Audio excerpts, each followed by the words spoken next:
mais pas aussi ñuy agité wu carrément yàq seen stade saboter affaire yi mais bon pour man yooyu te Afrique vraiment war na ko dépasser wan ni carrément ñun Afrique ni ñu war a màggee ci football di gis suñuy joueurs di màgg ci football tey fa lañ war a toll ñu nit en terme de supporters màgg ko aussi tamit ba nga xamante ne maanaam équipe mën na ñëw suñu bi dëkk gagné ñu mu dem ñibbi tranquillement ñu tàcc ko bu match bi passé ñu def l'étude boo xamante ni moo war carrément pour ñu xool moo marché wul pour que suba ñu andi des correctifs jéem ko améliorer pour que aussi tamit ñu xam ni le football en tout cas d'abord c'est le fair play et surtout également l'équipe bi nga xamante ne moo def le déplacement andi ay joueurs andi ay supporters am ñooñu pour man tant que quitté wuñ le territoire rek seen responsabilité seen loxo la war a nekk. très bien Djiby maa ngi féliciter la communauté ñi nga xamante ne ñi ñuy topp saa su nekk waaye tamit particulièrement yow dama lay féliciter ci liggéey bi nga xamante ne yaa ngi koy def démb nekkoo fi woon yaa ngi woon au niveau de Walf di féliciter encore une fois toute la presse sportive ndax boobu ba tey yéen a ngi ci terrain bi yéen a ngi ci conférence de presse bi yéen a ngi ci analyse yi démb gis nga presse bi nga xamante ne def nañu le déplacement en terre congolaise suñu confrères yu DS Sport au passage maa ngi leen di nuyu gis nañu analyse yi nga xamante ne l'international Mbaye Sène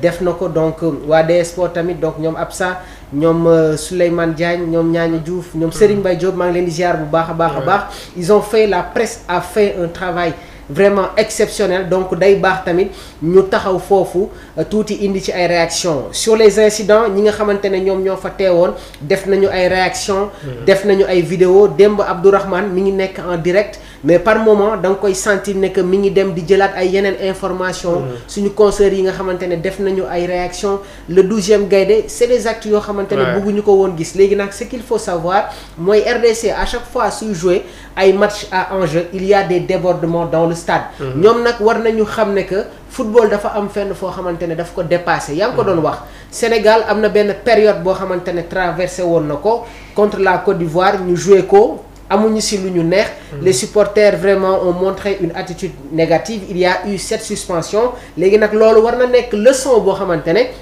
dafay servir aux supporters aujourd'hui les joueurs sénégalais qu'on le veuille ou non il y avait une pression parce que tamit dem di football ci dëkk jàmbur quasiment 100 000 supporters ngay dégg incident yi nga xamante ne mi ngi am si tu n'as pas un mental très fort rek mun nga génn ci cadre professionnel bi mais démb joueurs yi bi ñu leen gisee ñu dugg ci biir terrain bi def l'état de la pelouse ci échauffement yi da ngay xam ne que ils sont concentrés ils sont sereins waaye tamit am na benn fait boo xamante ne xaaruñu ko woon muy le message de son excellence le président de la République Bassirou Diomaye Diakhar Faye mu woo le capitaine de l'équipe nationale du Sénégal ne ko vous serez 22 acteurs sur le terrain ce sera 11 léopards contre 11 lions vous êtes les joueurs de l'équipe nationale du Sénégal bi ngeen jëlee Coupe d'Afrique yàggul il y a un objectif qui est en place c'est d'aller chercher la qualification pour la prochaine Coupe du Monde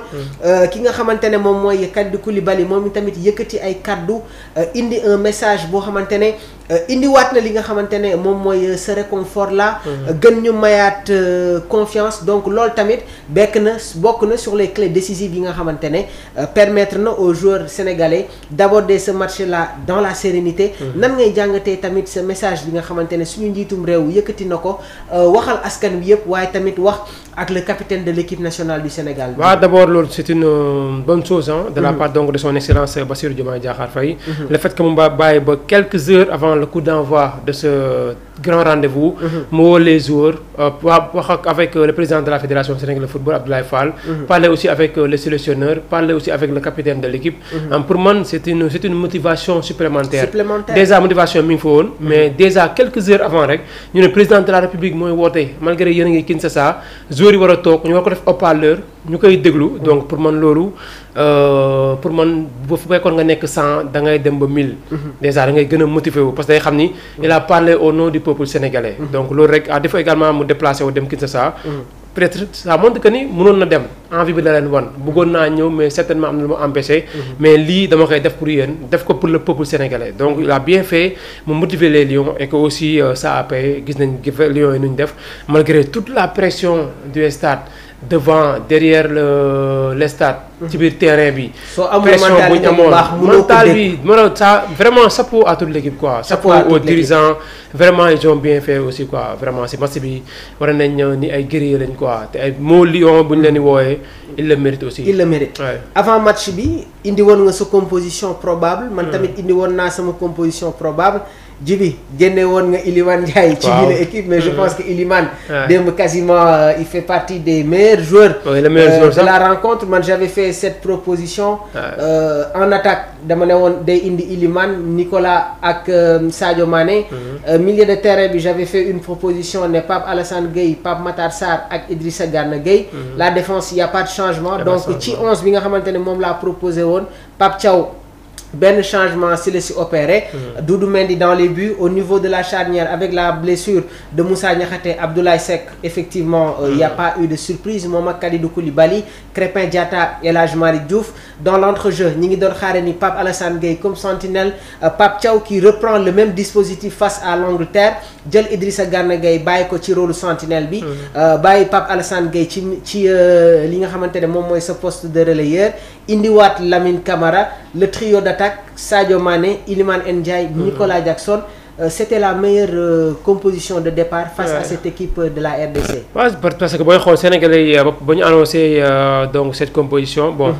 déjà rek balaa sax foofu di wax ni kon déjà avant la FIFA ou la CAF déjà rek RD Congo ñoom ubbi nañ donc ay enquêtes concernant sabotage yi nga xamante ne donc moo amoon ci stade des Martyrs d'abord avec le ministre des Sports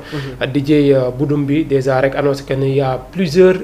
personnes yoo xamante ni pour le moment donc dañ leen mujjee arrêté et donc ils seront également présentés si vidéo yooyu noonu waaw oui déjà il y a des dizaines et des dizaines de personnes yoo xamante ni pour le moment donc jàpp nañ leen ñu ngi au niveau des commissariats ils seront donc présentés au procureur nee nañ en tout cas acte vandalisme bu ñuy def di leen ko fay ñoom ñëpp donc loolu c'est impardonnable déjà c'est une bonne chose boo xamante ne déjà ñoom tàmbali nañ ko sans autant tamit également xaar li nga xamante ne moo nar a tukkee c'est la CAF et la FIFA. Exactement. Parce que cette rencontre a été organisée par la FIFA et non par la CAF uniquement. Donc c'est une rencontre concernant les éliminatoires pour la Coupe du Monde. Ça concerne aussi la FIFA. Donc ça veut dire que aussi tamit pour moi les sanctions seront dures du côté de la RD Congo. Ils peuvent même en tout cas perdre le stade des Martyrs. Exactement. Parce que tamit pour moi ni ñu fa def des mérito wutuñu en tout cas pour les mois bien les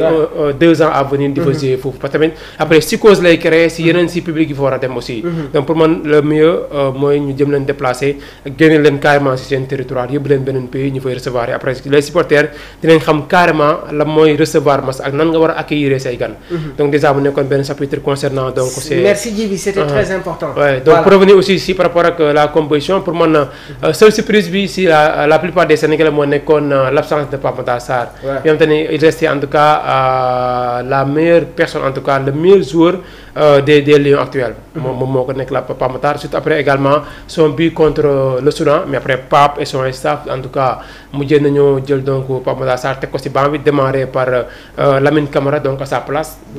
pour man loolu rek moo nekk seul changement ci onze de départ bi. bu fekkee Iliman man il m'a surpris par rapport ak nu mu ko doon xaaree ci match bi. parce que ba doon jàpp ni attente yi fay am pression bu fay am. ak Iliman nu muy jouer dinañu xaw a handicapé tout mais démb dafa woon Sénégalais ni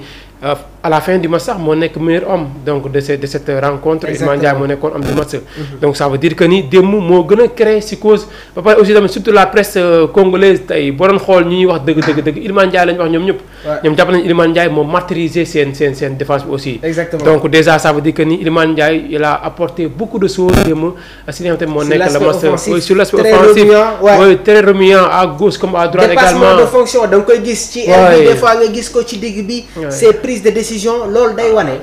parce que dama mës a waxtaan ak benn coach mu ne ma Mamour am na fu match di toll. joueur bi day jël ay responsabilités. l'entraîneur peut faire des choix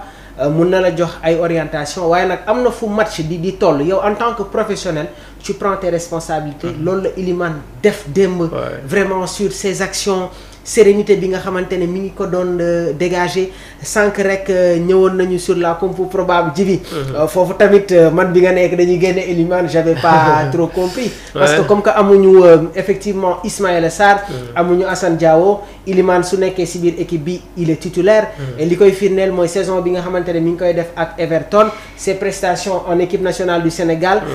tey ji ñu bëri ñi ngi gën a xam sa valeur waaye sànq laataa ñuy ñëw ci plateau bi da nga ma ne Elimane li nekk ci moom dëgg-dëgg sax waneegu ko waaw waneegu ko lu koy firndeel mooy yaa ngi tudd sànq Mbaye Sène ñu koy nuyu bu baax mu waa des sports ak Sélé bu mu àndaloon donc ça veut dire que ni moom match bi jeex ba ñu ko laaj wax na ko nee na moom war na sax mën a gën a joxe plus noonu xam na talent am xam na ni ba léegi lu ne si moom ba léegi génneegu ko à 100% donc talent baa ngi fi gis nañ ces vidéos yi mu doon def à l'âge de 11 ans loolu ku yàlla mayul dëgg-dëgg xam-xam football doo ko def à l'âge de 11 ans da doon tourner fépp si à travers France ak yeneen pays di fa def ay freestyle donc loolu pour man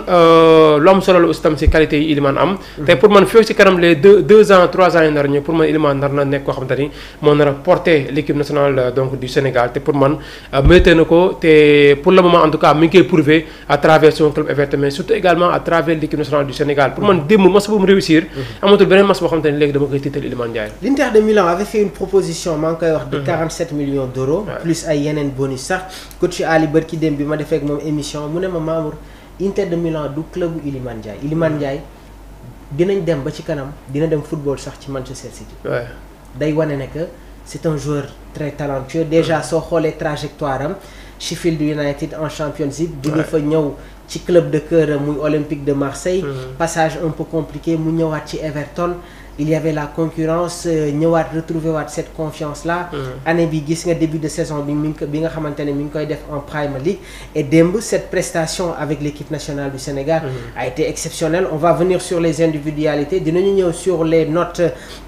des matchs dinañu ñëw tamit sur les tops ak les flops donc Pape Thiaw démb indi na un bon dispositif bi nga xamante ne moom moo permettre à l'équipe nationale du Sénégal de s'imposer déjà sur la composition et la disposition tactique le Sénégal dafa aligner un 4-3-3